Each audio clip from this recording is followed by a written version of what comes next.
Dans l'histoire récente des pays comme la Guinée, le Mali, la Mauritanie et le Sénégal par exemple, les années 60 annonçaient de toute évidence une ère nouvelle porteuse d'un immense espoir.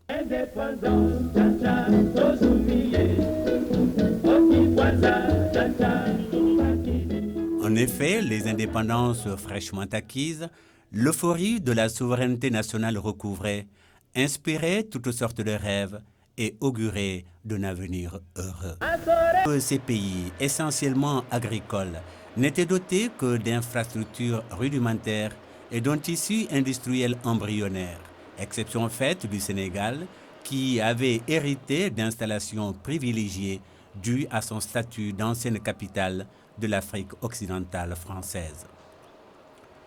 Ce handicap, si sérieux fut-il, n'avait cependant qu'une incidence relative sur l'existence immédiate de populations presque entièrement rurales qui tiraient l'essentiel de leur subsistance quotidienne de l'agriculture et de l'élevage. En effet, à part quelques déficits plus ou moins importants, ça et là, certaines années, il pleuvait assez. La terre pouvait exprimer sa grande générosité et la vie se buvait goulûment. Évidemment, pour autant, tout n'allait pas pour le mieux dans le meilleur des mondes, loin s'en faut. On souffrait des maux classiques du sous-développement, maladie, enclavement, analphabétisme, etc. Mais du moins, la nature assurait-elle aux hommes et au bétail de quoi vivre. Et puis, brutalement, en 1972 surtout, venant de ne sais où, un vent d'épouvante se mit à souffler sur le Sahel, asséchant et brûlant tout sur son passage. Alors, les nuages désertèrent le ciel, les pluies, la terre, les cultures, les champs, et le sourire, les lèvres. Comme jadis la peste, on se mit à murmurer le terrible mot de sécheresse, dont la réalité de plomb envahit le Sahel. Pénurie, famine, exode rural, pauvreté généralisée, alimentant des pires cauchemars les nuits hantées des gouvernants. La situation d'assister sous perfusion de l'aide extérieure, due à l'effet combiné de la sécheresse et du premier choc pétrolier que vivaient alors les pays du Sahel, n'était pas seulement dégradante, mais à brève échéance, intenable. C'est alors que trois États, unis par l'histoire et la nature, et longtemps nourris mais séparément à ce liquide précieux qui coule dans la formidable veine commune que voici, le fleuve Sénégal, décidèrent de se serrer les uns contre les autres dans la force et la chaleur de ce sein nourricier pour dire non. Non à la fatalité annoncée de la misère, non à l'empire tyrannique des cycles capricieux de la nature, dans un élan d'unité et de solidarité sans précédent. À celui qui a proclamé « On ne peut pas arrêter la mer avec ses bras », le Mali, la Mauritanie et le Sénégal répondirent d'une seule voix « L'eau accouchera du feu à notre irrésistible volonté ».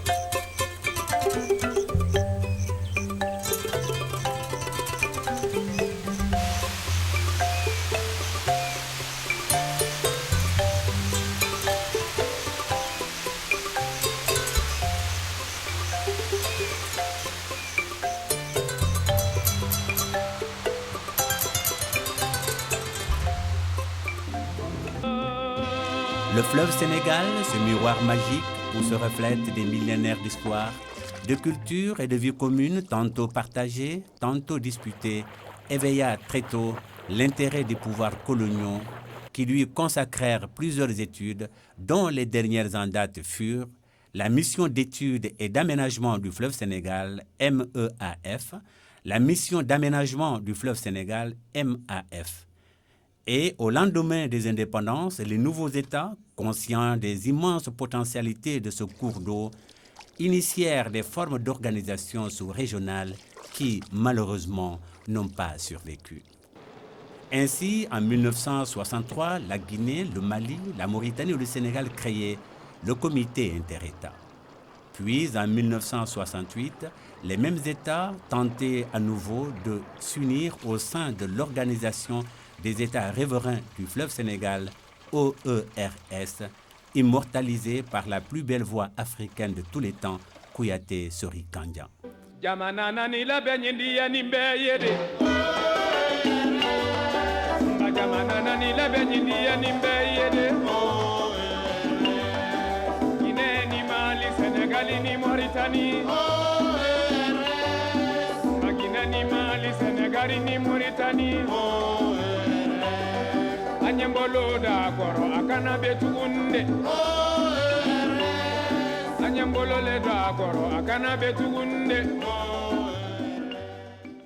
Mais il était dit que ce serait 4 ans plus tard, le 11 mars 1972 à Nouakchott, que le vœu fervent du chantre de l'unité africaine, une union sous-régionale durable, allait se réaliser. En effet, en ce jour béni, le Mali, la Mauritanie et le Sénégal créaient l'Organisation pour la mise en valeur du fleuve Sénégal, OMVS. Parmi les conventions et amendements qui ont consacré sa naissance et éclairé son parcours initial, on citera notamment la Convention relative au statut juridique du fleuve Sénégal, qui en fait, y compris ses affluents, un cours d'eau international sur les 3 pays, avec liberté de circulation, égalité d'utilisation, qui s'applique aussi aux routes, chemins de fer, canaux latéraux, etc. L'amendement portant de 10 à 99 ans, le délai au terme duquel la Convention peut être dénoncée par l'un quelconque des États. Et la Convention déclarant les ouvrages bien strictement communs aux États, quelle que soit leur situation géographique. Le cadre conceptuel et juridique que voilà, qui fait de l'OMVS un modèle unique dans l'histoire des organisations de bassin et qui garantit la philosophie de son action, est suppléé par l'échafaudage organisationnel que voici, appelé à réaliser l'action de sa philosophie. Mais l'OMVS reste une affaire des États membres. Ainsi, elle leur reste liée organiquement dans le cadre même de son organisation par les cellules nationales OMVS qui participent directement et activement à son fonctionnement. Solidement ancrée sur un socle juridique inébranlable et fort d'un cadre organisationnel pertinent et fonctionnel, l'organisation s'est vue assigner au départ 2 types d'objectifs. Mais ce ne sont là, pourrait-on dire, que des impératifs formulés. Comment les réaliser? Après plusieurs études techniques et scientifiques portant notamment sur le fleuve et son bassin, l'OMVS optait pour un programme simultané à partir des 3 secteurs d'utilisation de l'eau du fleuve Sénégal, à savoir l'irrigation, la production d'énergie électrique et la navigation, qui constituent les axes de développement intégré et coordonné du bassin, programme reposant essentiellement sur la réalisation d'une infrastructure régionale de base qui comprend la construction d'un barrage en aval à Diamant, du nom d'un village situé à 30 km de l'embouchure, la construction d'un barrage en amont à Manantali sur le Bafi, constituant principal du fleuve Sénégal à 80 km de Bafoulabé. Ce n'est qu'après 10 ans de pignâtreté et de pugnacité, rarement un projet survit en un tel délai, que le 12 septembre 1981 démarraient enfin les travaux de construction de Diama. Ceux de Manantali étaient lancés 1 an après. Les 2 ouvrages furent achevés respectivement le 12 août 1986 et le 31 mars 1988.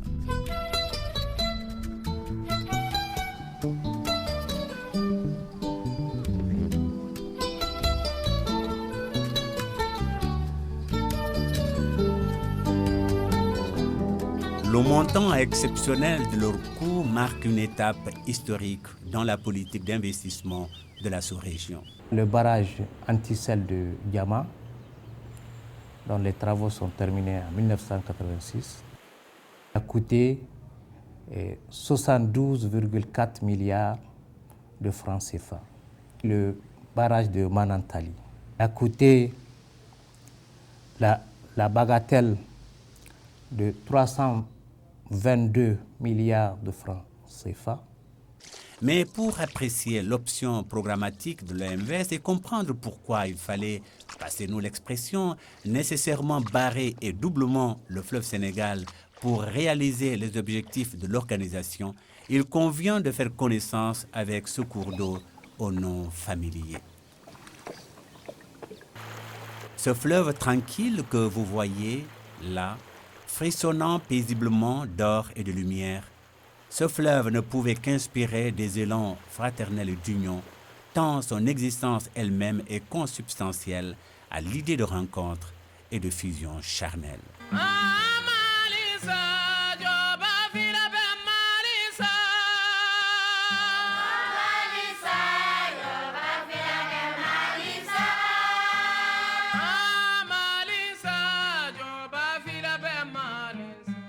En effet, ce fleuve appelé fleuve Sénégal ne porte son nom qu'à partir de la ville de Bafoullabé, plus exactement d'ici, à ce point où il naît de la rencontre du fleuve que vous avez à votre gauche, Bakoy, le fleuve blanc en langue mandingue, et de celui que vous avez à votre droite, Bafing, fleuve noir. Tous deux prennent leur source dans les montagnes du Fouta Djallon, à près de 800 mètres d'altitude. Le Bakoy est long de 560 km et possède un débit annuel moyen de 170 mètres cubes secondes, tandis que le Bafing, au bout de 760 km de course, apporte au fleuve Sénégal, avec son débit annuel moyen de 430 mètres cubes secondes, plus de 50% de son débit total. À ce titre, le Bafing est considéré comme l'ascendant principal du fleuve Sénégal.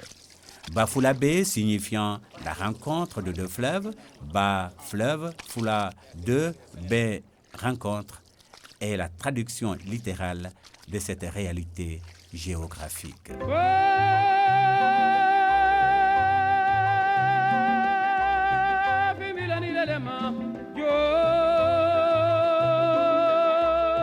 C'est ici, près de la ville de Mamou, en République de Guinée évidemment, dans ce décor montagneux que le Bafing, fleuve Sénégal, prend sa source.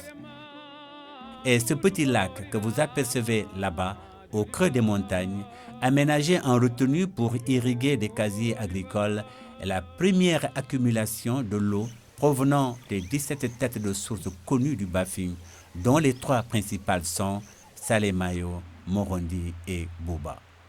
Vous apercevez au fond, sous forme de taches blanches, descendant vers le lac, l'eau de la tête de source considérée comme la toute première du Bafing fleuve Sénégal, Salémayo, qui est réapparue là-haut. À l'origine, elle sortait de la montagne, des centaines de mètres plus loin, là. Les dépôts de toutes sortes provenant des flancs des montagnes sous l'effet de l'érosion hydride ont fini au fil du temps par l'obstruer. Refoulée, elle est allée réapparaître là-bas où nous venons de l'apercevoir. Il n'en reste ici que ce petit puits, mais c'est bien là que le fleuve Sénégal a poussé ses tout premiers vagissements. Quelques dizaines de mètres plus loin, cet arbre historique, au pied duquel les présidents Mokhtar Ould Daddah, Ahmed Sékou Touré et Léopold Sédar Senghor s'étaient arrêtés en 1968 lors de leur visite de la source du fleuve Sénégal à l'occasion de la tenue de la conférence constitutive de l'OERS à la baie. D'ici à l'embouchure où il va se jeter dans l'océan Atlantique à 7 km de Saint-Louis, le fleuve Sénégal parcourra 1800 km. Chemin faisant, il recevra là, près du village de Arundu, à une trentaine de kilomètres de Bakel, son plus important affluent que vous découvrez arrivant à droite. La Falémé signifiant en soninké petit fleuve par opposition au fleuve Sénégal Fankhoré, grand fleuve.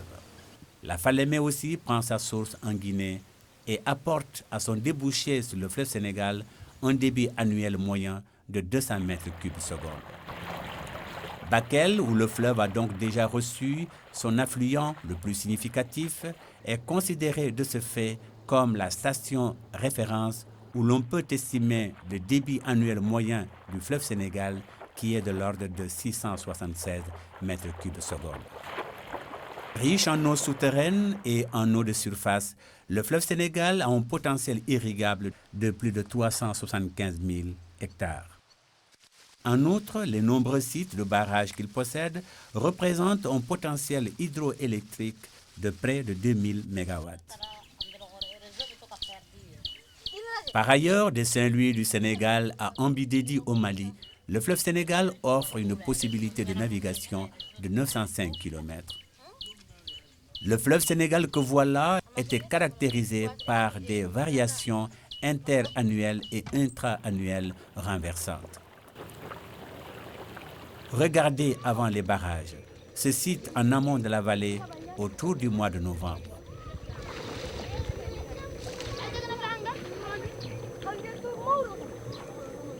Voici le même endroit 4 mois plus tard. Absolument plus rien. Aucune goutte d'eau. Jusqu'à ce spectacle désolant des populations obligées de creuser dans le lit du fleuve pour extraire quelques gouttes précieuses. Entre-temps, où est passée toute cette eau? Perdue dans l'océan Atlantique. On n'en connaît que trop bien les conséquences. Pénurie généralisée, navigation impossible, remontée de la langue salée très haut dans le delta. Voici pourquoi et comment le fleuve a d'abord été barré par le premier-né des ouvrages OMVS, Diama. C'est un ouvrage de type composite qui a comme fonction principale d'arrêter la remontée de la langue salée, de créer une retenue de 250 à 600 millions de mètres cubes qui est utilisée pour les grandes fonctions économiques qui se développent aujourd'hui dans la vallée du fleuve Sénégal. L'ouvrage comprend une écluse de navigation qui a pour fonction principale de rétablir le fleuve dans sa fonction de passage des navires, aussi bien à la montée qu'à la descente. Après l'écluse, vous arrivez au cœur même de l'ouvrage, qui est constitué par un système d'évacuation de crues, qui est apte à évacuer des débits allant jusqu'à 6500 m3/s. Donc c'est pratiquement tous les cas possibles. En fait, du point de vue technique, c'est un dimensionnement pour une crue décamillénale.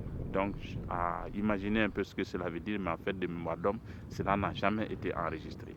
Bien que premier-né, Diama était conçu dès le départ pour être combiné avec Manantali, l'autre fer de lance du programme OMVS.